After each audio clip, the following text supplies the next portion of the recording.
Okay, some people have asked me too, how in the world did you build a house? How did you do that? Didn't you hit your hands with a hammer? Right? Don't you want to know that? Maybe you don't want to know that. I'm trying to figure out, put myself in your head and ask the questions I know you're too afraid to ask.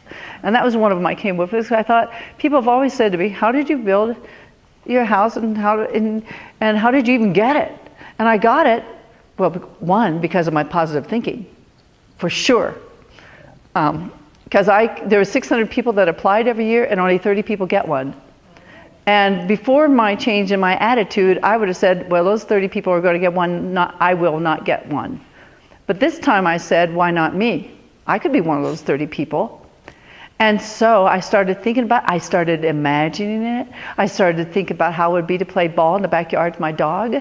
I started imagining how it would be to cook in my own kitchen and just to be free and have that independence. And one day they called me and said, hey, I think we'll give that to her. And then they were really shocked when I said I wanted to go on the roof. Because you know how a blind girl sees a roof? You know, I didn't know what a roof looks like. I mean, how am I going to know what a roof looks like? Yes. Now, how does a blind girl see a roof? I hear silence. You had to climb up there. How else am I going to see? I have to either hear it or touch it or smell it or taste it or step on it to figure it out. And so I went on the roof not only once, but 3 times to see what a roof looked like and to pound nails. Had a blast doing it. I can say I am probably the only person in Denver, Colorado who has had a picnic on her roof. 50 degrees in October in the sunshine. It was awesome. You should have been there. But how do I hammer?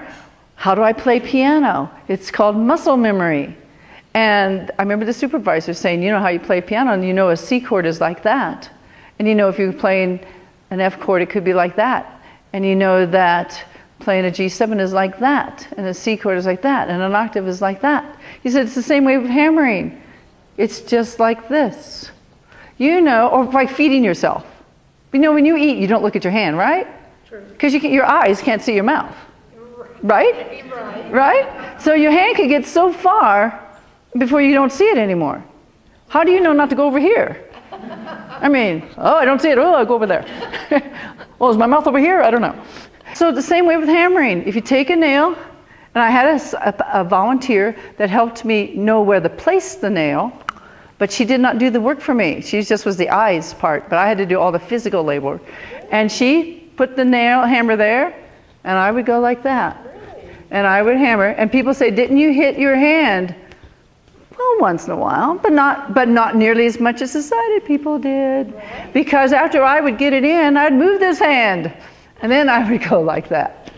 And I painted, and I spackled, and I did drywall clips, and I was on the roof, and I was in the crawl space. I was everywhere. I did 325 hours, and that's the how I built my house. It was say what? What'd you say? I said I'm not sure I could do that. Yes, of course you could. They don't let anybody, they teach you.